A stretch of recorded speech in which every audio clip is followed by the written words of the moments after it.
Wow, this thing is absolutely massive. Hey guys, welcome back to the channel and thank you for checking out today's video. As you can see, I'm holding a giant ETS front mount intercooler. This is a 3.5-inch core and it is going to get us a lot more faster. This thing is a massive upgrade over the stock top mount, which by the way, if you're looking to make more power, you're gonna eventually have to upgrade the stock top mount intercooler. It's really not that great. It's gonna have heat soak issues when you're making more power, especially in the hot summer weather. So you can always upgrade to a upgraded top mount intercooler, but how can you go wrong with this massive front mount? You're probably never gonna make enough power that this thing is gonna heat soak. That is the great thing about this, is it's flexible. Once you install this thing, you can send it to the moon. But anyways, I know this is gonna be a little bit of a longer video, so I'm gonna break it up into a couple of sections for you guys. We're gonna be doing some testing. I'm gonna get retuned all in this same video so we can see how much power we made. There's something very important about this intercooler, and I have to tell you, it came from Import Image Racing, and that is so big to me because they've been such supporters of the channel. They have these amazing new power packages. So you go on the website and just pick out what you want. You can pick out your intercooler, your exhaust, your J-pipe, whatever you want.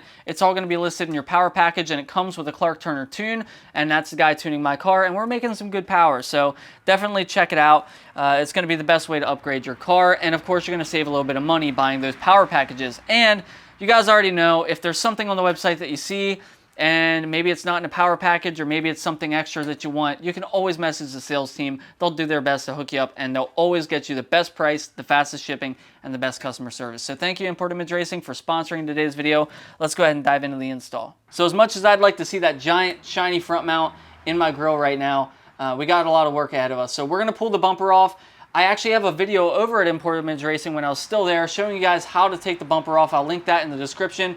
It'll show you everything you need to know. But I'm trying to break my record here because when I did my Flow Designs front splitter, I got my bumper off in 1 minute and 59 seconds. So just shy of 2 minutes. I'm gonna see how quick I can get it off today, so we'll see here once. Also, please don't mind my messy garage. I have so much stuff sitting in here and it all needs done. So I think I started the timer about the second I hit the first bolt with the impact. So that's what we'll do here. So I will start the timer right now.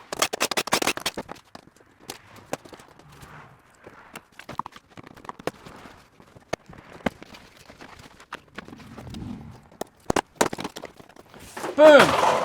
Ah, yes, new record, 1 minute and 52 seconds. We got it. We're getting faster. So we do have to remove our crash bar, and unfortunately that's gonna scare a lot of you guys, but I'm here to tell you two things. It pains me to show you this picture, but I totaled my last WRX with a giant Grimspeed front mount intercooler, and the intercooler barely even got damaged, and nothing behind the intercooler got damaged at all. The only big drawback, I think, is you're gonna lose your tow hook. So if you ever have to tow the car, you're not gonna be able to tow it by the factory front tow hook location. So we have 4 12mm bolts holding this into the back of the frame. We're gonna remove those.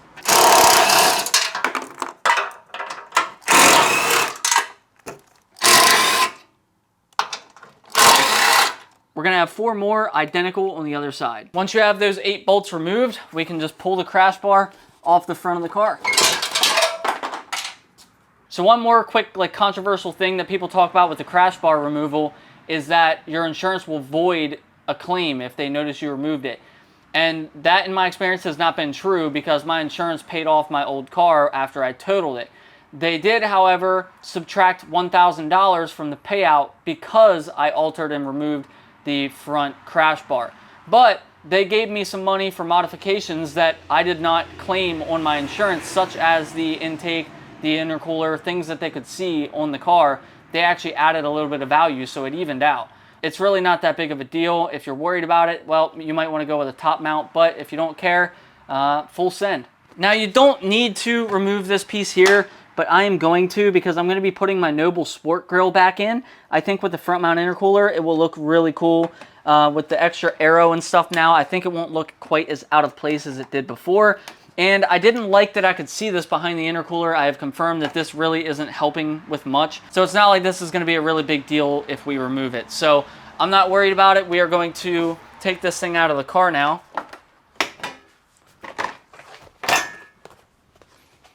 So the next thing we'll have to do here is remove this bottom panel, which should just be a couple of pop clips.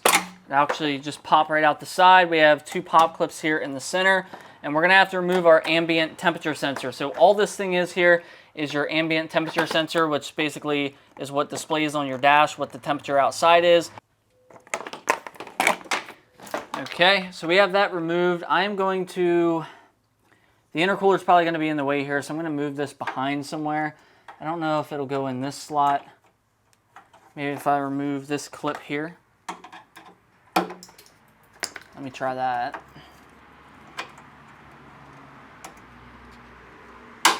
Perfect. Okay, now we can install our new supplied brackets here from ETS. For the front mount, they're going to go just like this. It's going to come with some new supplied hardware. I'm actually going to install the new supplied hardware, and then I'm going to put both of my old bolts back in here just to have something in there.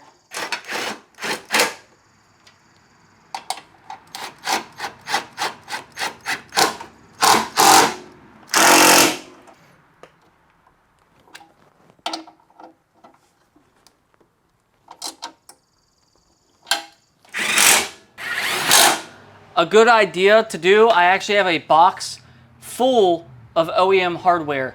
I'm talking bolts, clips, nuts off my VA WRX, this WRX, any like Subaru I've ever worked on, and that box comes in handy way more times than you would believe. So we're gonna do the exact same thing on the other side, and then we're gonna grab our intercooler, and this might sound dumb, but it can happen. Trust me, when you're in the heat of the install, make sure you remove the cardboard from the back of the intercooler.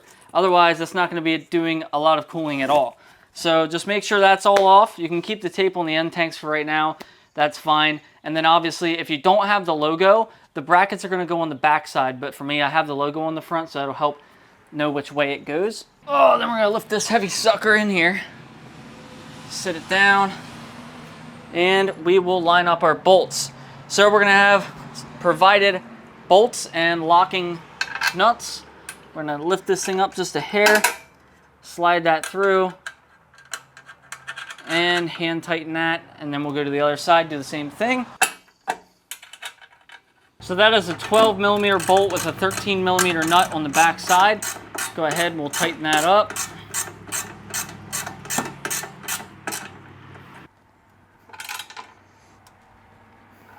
So unfortunately, this is the part where I would install the top bracket, but it looks like we may have been gypped out of that here on the ETS packing sheets. It is checked off that top intercooler mounting tab is checked off, but we don't have that. So that must have been left out by accident. So I'll have to reach out to ETS and see if they can send me one out ASAP. But I'm this far, I'm going to just send it. I really don't think it'll be a massive deal. I think it'll be okay. This thing is pretty strong on those two brackets, and then we're gonna have our piping attached to that. I don't think it's going to go anywhere, but I definitely want to get that done ASAP. Okay, so we have the front mount intercooler mounted up as best as we can for now. It's time to start removing our factory intercooler, our factory charge pipe, and get the new piping in. So let's jump into it. So to remove the factory top mount intercooler, we have a series of 12mm bolts that we need to remove. We have 2 on the left-hand side, 2 in the middle, and 2 on the right-hand side. And then we'll come down to the charge pipe and this little metal band going around that clamps the charge pipe to the intercooler pipe. We can pop that out, you'll hear it click and release, and we can remove the intercooler from the vehicle. Then we'll come down here to the intake duct. It should have 2 clips here, but I only have 1 pop clip because my ETS intake box still needs trimmed to fit my Radium catch can, so it doesn't sit correctly, but it will soon whenever I get the time and patience to do that. But I'm gonna remove that now. So now we are at the factory charge pipe, and it's going to be very difficult for me to show this on camera, so unfortunately I probably won't be able to. But this charge pipe is going to go down to our turbo inlet, and there's a similar metal clip just like this one that's going to hold it to the turbo. So I'm going to reach my hand down there with basically a flathead and just try and pry it out and pull the charge pipe out of the vehicle. Just so you guys can see what's going on, there is the 12mm bolt that I'm removing, and if we get down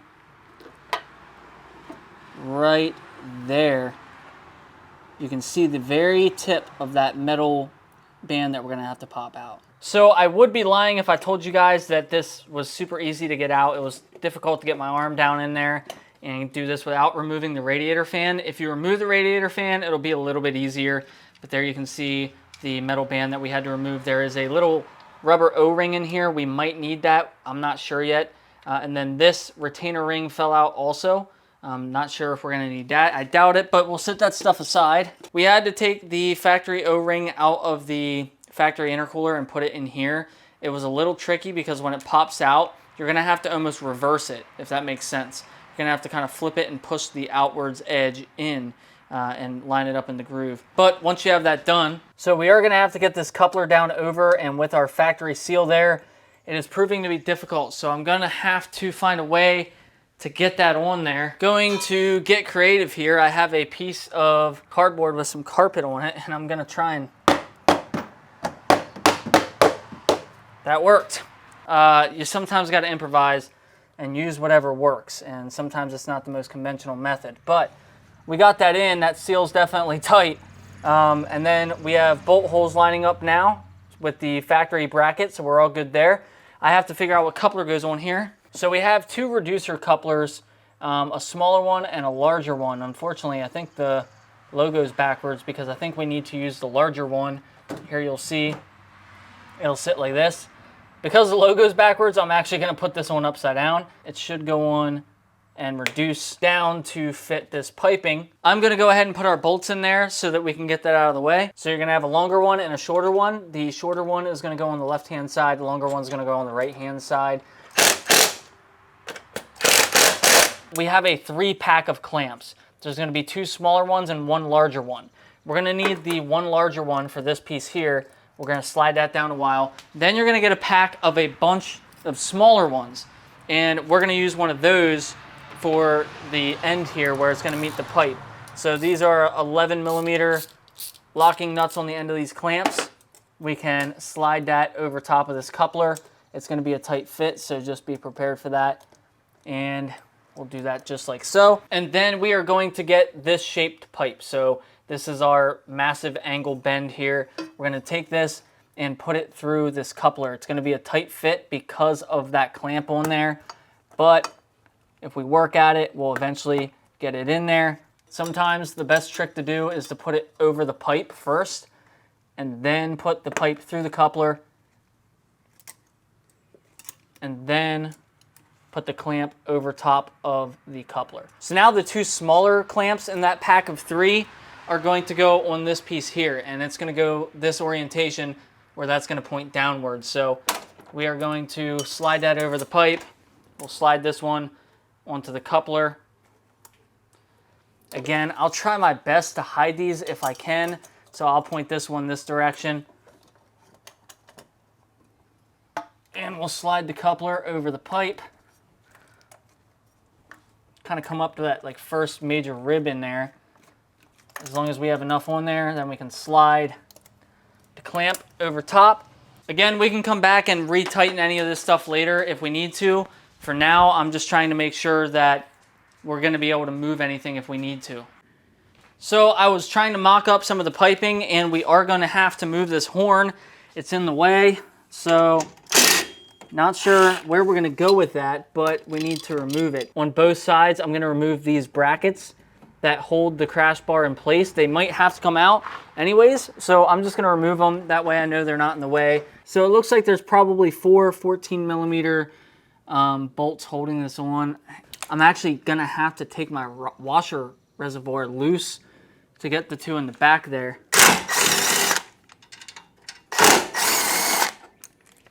So I had to remove the 10mm right here, 10mm right here, and then there's one kind of way in the back, and I don't know if I'm gonna be able to get to that very easily. So I have a boatload of extensions on here now, and I'm gonna just fish this back through the wheel well and try and get this on that 10mm. All right, I got that out, but I can tell you right now, that is gonna be a nightmare to get back in. So I got this moved, so now I can get back here to these 2 14mm bolts on this frame rail.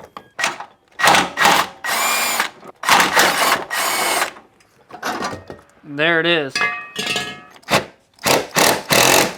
Now we're gonna take this long piece here, and I'm pretty sure it's gonna just go right up through here now. It is going to meet up with that coupler, and this is going to go on here. So down here we'll have a 45-degree bend, so we can take this tape off of the end tank here. You can definitely tell we're losing daylight, right? Good thing it's summertime. Stays daylight a little bit longer.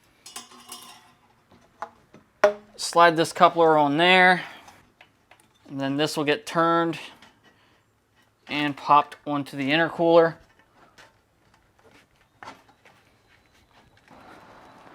We will reset our clamp here after we have it situated. Just get that started.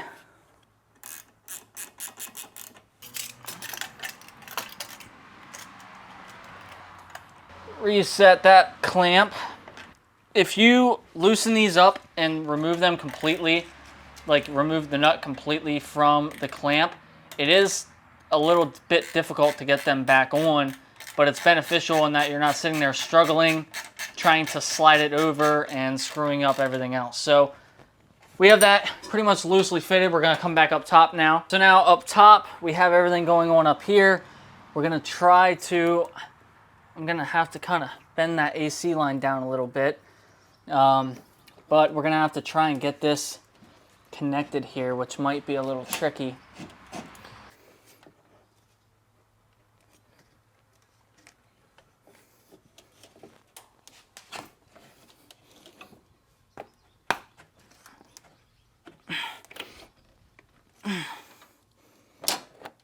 Install this clamp. Just make sure when you install your clamp, feel around for the top beveled edge of the pipe. You want to keep your clamp below that, not on it, not above it. Okay, so I went ahead and tightened down everything on the driver's side. Now what I did was I took the seal, that seal that I said we might need out of this pipe. We do need it. So there's a little channel down in here. It's just going to glide right down into that channel. We got that down in there. We're gonna need to take this piece off here. So we'll just pry that up on both sides. I hate these so much, but we're gonna reuse it. And then this should go like that. Now what this is gonna do is slide down into the turbo and clip into place, and that is going to act as an adapter for us. Hopefully down there you can see what I'm talking about. So I could be wrong here, but if I am wrong, I won't put this part in the video. So if you're seeing this, I'm right. But I'm going to assume that the best plan of action, since this is going to naturally clip in as soon as we slide it down over, as I showed you, is to put our coupler on this first, tighten it down really good, and then slide it down till it clicks into place, because otherwise we're gonna be down there trying to tighten up a clamp with almost no room down there. So we have this adapter piece right here, and that is going to slide on. We'll put our clamp on that, and then we'll clamp this to our charge pipe, and we should be good. So unfortunately, it looks like we found another ETS product that does not like Radium catch cans, unfortunately. So this intake box is gonna have to be overhauled at some point. I just attached my Radium catch can to the intake box because it no longer fits where the charge pipe goes. So the Radium catch can typically sits right here, and the charge pipe needs to go right there so that it can connect and go down. So unfortunately I had to move it, but the hose and everything was just long enough to make it work. This hose is a little extra, so I can cut that and trim it. And it actually doesn't look bad in that location. It kind of looks like it might be supposed to be there. The only bad thing is I will eventually have to put these on with bolts and nuts. And actually, this is honestly better than the original location, if I'm being honest with you, because now I'll be able to empty the can without taking off the intake duct and making a big mess. So the only problem with this is if and when I ever have to take my intake box off, you know, this will kind of all be in the way. But I have a self-tapper in there right now. I'm gonna remove that and put actual bolts through. I'm just not gonna do that tonight. So this end is going to go down, the end with this bracket. That is going to go down like this, and that is going to tighten down to the bracket where the factory charge pipe was. And then our coupler is just going to slide onto the end of this pipe. So I'm gonna put our coupler on here like this. I'm gonna put our clamp on it. We'll slide it down. This will clip into place, and then we won't have to tighten anything else down, and then we can add our last piece of the puzzle. Okay, so we have the pipe installed. We have the bolt back through that bracket, and we are now pretty much ready to go. So all we need to do now is install the coupler and the other pipe onto this section, install the coupler onto the pipe onto the intercooler, and we are all done. So this pipe right here is the last piece of the puzzle. All we have to do is line this sucker up right about here with our 45-degree couplers and attach it to the pipe that we have coming off the turbo and the intercooler.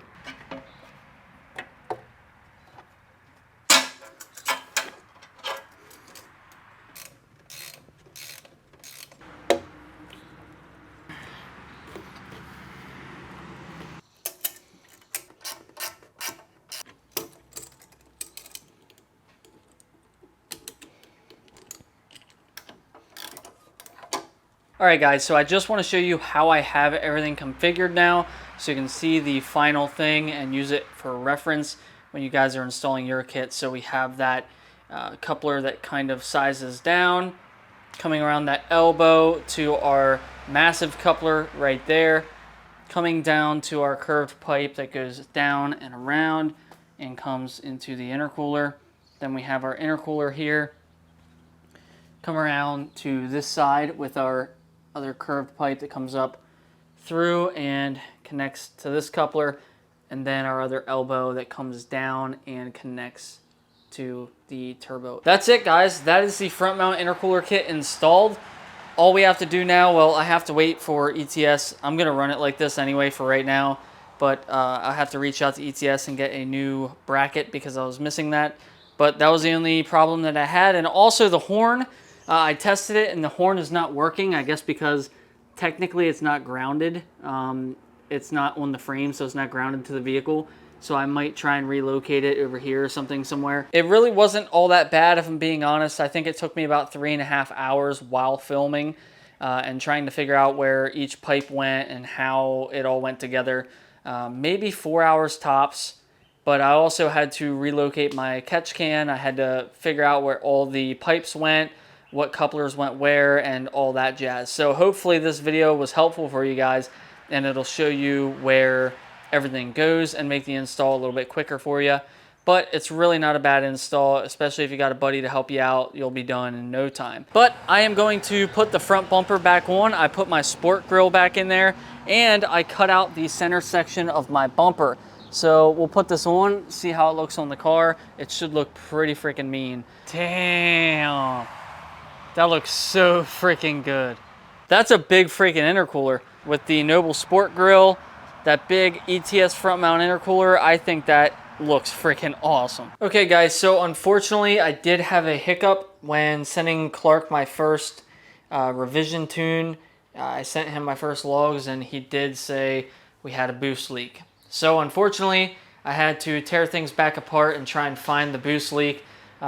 This can sometimes happen. When I did the Grimspeed front mount intercooler on my WRX, somehow I got it perfect on the first try. There was no boost leaks, no nothing. So 2 tries later, basically he told me the car should have been running around 18 PSI and I was only getting like 14 to 15, kind of tapering. It was very inconsistent during the third gear pull. So with that new target of 18 in mind, I tightened a couple of the couplers because up here, this coupler was actually partially sitting on like the flanged edge of the pipe. So I actually loosened that clamp up, put the pipe in a little bit further, retightened it down, and double checked that one. Went for a drive, it still didn't seem right. So I went back over the entire thing. I was like, you know what, better safe than sorry. I took every single clamp. I took it off, readjusted, and reinstalled, and I tightened the living crap out of all the clamps. Some of them were a little loose, and the most notable one was actually down here. Whenever I put that on, I just was holding the pipe by hand with a wrench, and maybe I didn't get it tight enough because I took the radiator fan out and reached my arm down there and burnt the crap out of myself a couple times because the car was still hot. Tightened that clamp down super tight, and you know, put it all back together. So I think we're good now. He said everything looks good. It looks like it's fixed. So he's going to be sending me the next map. So that's it for the update. I will let you guys know what we figure out. Well guys, I am very happy to announce that the front mount is done. I just popped off a couple of the couplers that didn't seem right. Maybe the clamp was on crooked, or it looked like it might have been sitting on top of the flanged edge. I just went through and I took all those off and re-tightened them down, redid everything. Then we took the car back out, did a couple more pulls, got it dialed in. The car made 421 horsepower. That is a gain of 34 wheel horsepower with the front mount. So going from the stock top mount to the front mount with no other changes, we gained 34 wheel horsepower. Before, the car was making 387. Now we are making 421. That is a massive jump for an intercooler. So that's a big upgrade. I think it's worth it. Again, it's a future-proof mod. That thing is going to hold a lot of power, so it'll be something that you can use for a long time down the road. But I think I'm going to end today's video here. I know this video got long, so again, hopefully those broken up sections help you find what you're looking for, get the answers you want. I'm very happy with the power it's putting out. I really don't feel like I need a whole lot more, but I have a downpipe sitting here, or a J-pipe sitting here. So I have the ETS Jezi catted J-pipe. We're going to install that next. So stay tuned, subscribe, make sure you see the next video and see what kind of power we make with that. If we made 421 with the stock J-pipe, I can't even imagine. I can't begin to think of what it could make on an aftermarket J-pipe. So, but that's going to be it for today's video, guys. Of course, I will link this front mount in the description if you guys want to get one for yourself from Import Image Racing. I'll see you guys in the next video when we make some more sauce.